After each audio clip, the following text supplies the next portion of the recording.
Over the past 6 months, our consulting team have observed a clear and consistent shift in the workplace relations landscape, and it's one that every employer needs to understand.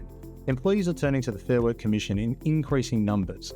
Unfair dismissal claims from employees who haven't even been dismissed, general protections claims triggered by routine performance management, and stop bullying applications, historically rare, are now appearing with a regularity we haven't seen before. This video is about what's driving that shift, what it's costing employers to deal with, and what you need to do differently. But before we get into the specifics, here's a picture at a high level. Unfair dismissal claims are up, and they're no longer confined to clear employer-initiated terminations. General protections claims are rising, particularly in situations involving performance management, disciplinary processes, and employees who have raised concerns. And stop bullying applications, which have historically been uncommon before the Commission, are showing up with a frequency that our team hasn't seen before. Each of these claims carry a different legal framework, different thresholds, and different risks for employers. So let me take you through each one.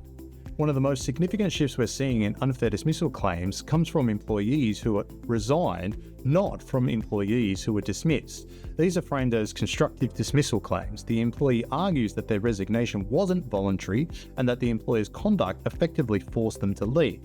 And the triggers are often things that employers treat as routine. A formal performance management process, a change to reporting lines or a role scope, a breakdown in communication, or a perception, rightly or wrongly, that the process wasn't run fairly. One of our senior consultants recently dealt with a matter that illustrates the risk exactly. An employee received a written warning following a performance management process. During the meeting, they acknowledged the concerns raised, but they disputed the warning once it was issued in writing.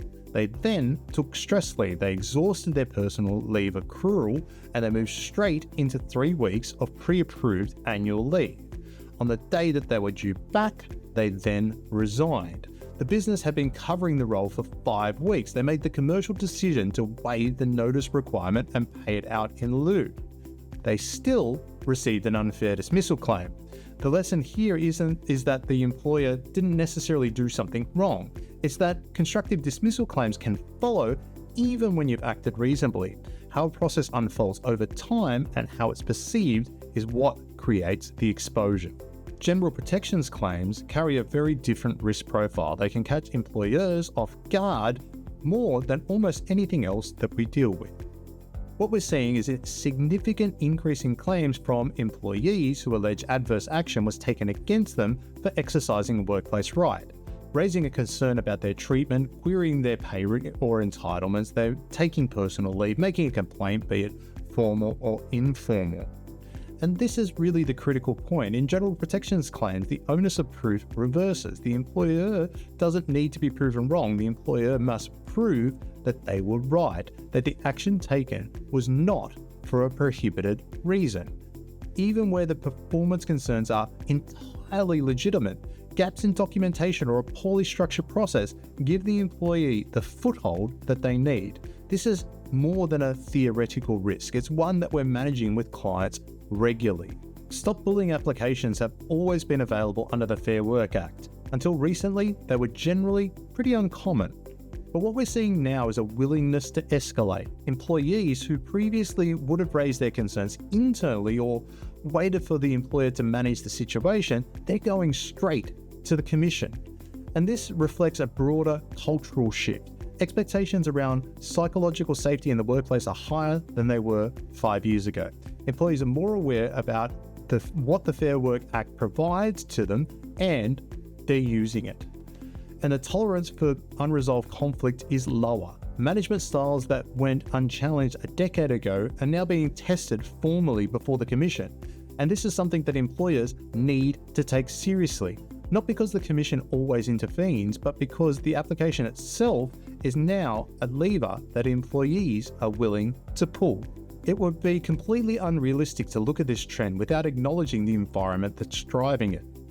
With ongoing financial pressure, we're seeing situations where employees pursue claims as a way to maintain income, particularly around the time that employment ends.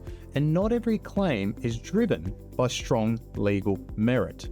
The Fair Work Commission is genuinely easy to access. Employees, including former employees, can start proceedings without legal representation and without a large filing fee. Defending a claim in time and in legal costs and in management distraction for employers is a different matter entirely. The practical reality is that it often costs more to fight than to settle, regardless of the merits. And that creates an environment where claims can be pursued not because they're strong, but because the settlement economics work. The influx is also putting pressure on the Commission itself. We're seeing shorter conference windows and less time to resolve matters before escalation. For New South Wales businesses above the $30,000 workers' compensation premium threshold, the experience rated bracket, the exposure compounds further. When the same event triggers both a Fair Work Commission claim and a psychological injury workers' compensation claim, we're seeing that happen. You're managing two separate proceedings with two separate cost profiles running simultaneously. So what does this mean in practice? What should employers be doing differently? Well, first, formalize your process. Ad hoc approaches are no longer sufficient. Performance management needs to be clearly structured, consistently applied, and supported by documentation written at the time, not reconstructed after the fact. Second, address issues early. It no longer serves employers to extend the benefit of the doubt or rely on informal conversations before starting formal action. Early structured intervention reduces the likelihood of claims arising later. Third, train your leaders. The legal risk doesn't just come from the decision, it comes from the conversation level. Poor delivery is one of the most common triggers we see. A well-documented process can be undermined entirely by a leader who handles the delivery badly. And fourth, don't assume a resignation ends your risk. If an employee has been recently through a formal process or received a warning, a quick resignation should be assessed for constructive dismissal risk before you respond. And fifth, treat every complaint as a risk indicator. An informal concern dismissed too quickly or handled poorly can later underpin a general protections claim, and the complaint doesn't need to be formal to create the exposure. The increase in Fair Work Commission claims isn't just a trend. It's a shift in behaviour driven by financial pressure, greater awareness of rights, and a commission process that is genuinely easy to access. A reactive approach is no longer enough. Employers who invest in structured processes, capable leaders, and early intervention will be best placed to manage both their legal risk and their commercial exposure. So if you're a member of On-Demand HR, this is exactly what your membership is for. Call us before your next formal action. We'll look at the situation across all the relevant risk dimensions and help you make the right call, whilst also taking the commercial interests of the business or what we're trying to achieve into account. If you're not yet a member, reach out. We offer an initial conversation at no cost.